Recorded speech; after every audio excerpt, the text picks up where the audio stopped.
Hi there, Traveling Troy here. If you'll recall from my previous videos, my dad and I took this Astro van and we converted it into a camper van. Well, jump ahead a couple years now, I've lived in the van now for 4.5 years, and I've made a few changes to the van, some upgrades and some downgrades. So my Astro camper van build has changed a little bit. Let me show you what I've done. Well, one of the things I did was I added this big piece of Reflectix. Actually, it's 3 pieces. There's 1, there's 2, there's 3, and I used this aluminum flex fix tape to combine them all together. But I added a windshield visor basically inside the van to help keep it cool and to add some security and privacy. After having this Reflectix windshield visor in place for a while, I realized that it was sagging because it's such a big piece. So what I do now is I have these hiking sticks. They kind of hook down in there, and then I use my visors here to catch them, and then the pole actually holds the windshield visor in place now. Along with the windshield visor, I also added these screens on the windows of both the driver's side and passenger side doors. So on this side is Reflectix, and I have these little cutouts here which allow air to flow through the window, because I always keep my windows cracked to allow air to flow through, and they're just velcroed up here. And on this side is a black felt. You see I have the window cracked there. I got the black felt to make it look like it's a tinted window. If you look on this side, it just kind of looks like a tint. Hey, what's up? That's me in there. Looks like a tinted window there. If you can, I don't know if you can get in there or not. So what that does is if someone's walking by, all they see is this dark tin window. They can't see in your vehicle. So hopefully that'll keep them from thinking about breaking into it. And then also it blocks out some of the heat and allows for airflow. So in my van here, I have this fantastic van. It's been in here for probably 4 years now. It's been working great. My only problem was it had a lid on it, and you'd have to turn this knob. It's a manual, so you have to turn this knob to raise the lid up to allow air to flow in or to flow out, whichever way you're doing it. And what I didn't like about that is when the lid's up, it basically says, hey, someone's in there, I think. And when it's down, it says, someone's probably not in there. So I didn't like it as a security thing. People will know when you're there and when you're not there. So I made a little change. So what I did with my fantastic fan is I took the little vent cover off, it lifted up and went down, and I just replaced it with a vent hood cover.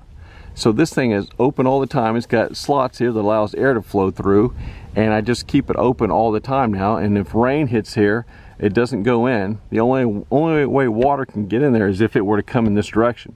And usually, like my panels are dirty right now, when I'm washing my panels with a hose, it will shoot up in there and get a little bit of water, but not a whole lot.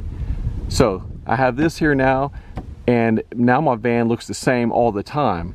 So you can't tell if someone's in there or not in there. So another change I made is I took out these big lights I had here. I had 3 of them throughout the van, and it was way overkill for this little 40 square foot area van. So now all I have is these little discs, and they are touch lights, and they're also dimmer. So like right now it's on. Of course it's light outside, so it's not going to show up very well, but you press it and it goes brighter, and you let go and it gets to the brightest. You press it again and it goes down to the lowest setting, which is what I keep it on because that's plenty bright enough. You tap it again and it turns off.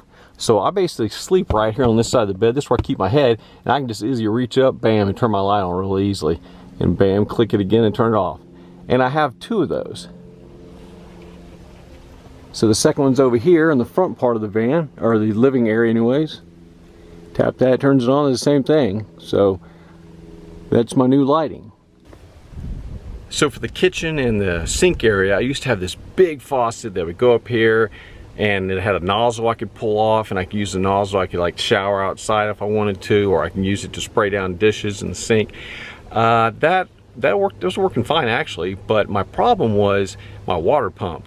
They kept shorting out or just the motors would go bad. I went through 2 of them and I was about to buy a 3rd one. And I said, you know what, I'm just gonna switch everything to a hand pump, and that's what I did. So check this out. Okay, so here's my new hand pump. I've got this curtain kind of tucked out of the way because it usually sits over here in this corner and it would be in the way for this video. So I got that tucked out of the way. But anyways, so here's my little hand pump, and I have a lot more control. I can go slow, or I can, you know, give it a good squirt, but I have a lot more control how much water I use.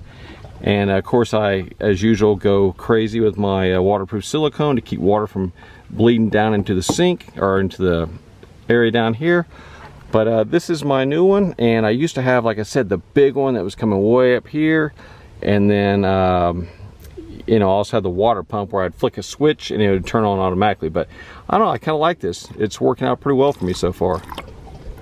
And the biggest and most expensive change I made was my new Battleborn lithium battery. It's 100 amps. I used to have 2 AGM batteries that equaled up to 100 amps. And now I have this big guy. It's a lot smaller. It only weighs about 23 pounds. It charges faster. It's got a longer life cycle.